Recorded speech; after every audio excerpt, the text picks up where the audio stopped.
Got two markets going on here. We know small caps and techs have small cap and tech have really taken a hit, but the S&P doesn't look too bad. You know, it's holding that 1845 area, you know, flat for the year. But when you get to it, you know, historically the second half of March actually has been very volatile the last 40 years. It's kind of playing in, and then you get to next month. You know, April hands down the last 5 years, 10 years, 20 years, 30 years. It's either the first or second strongest month. So from a seasonality point of view, you know, I think you have to be bullish, and technically the S&P still looks pretty good. It's just that underlying overall weakness that we've all been talking about, bleeding, lots of stocks going lower. I still think, though, you know, April could be a move higher as a lot of fears coming in all of a sudden. All right.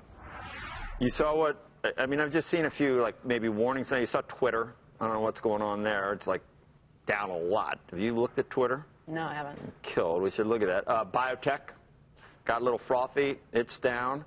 The IPO that came the other day didn't do well. Are any of these things signs of an intermediate top or some profit taking that we could expect that could bring the market down to a 5 or 10% correction or not?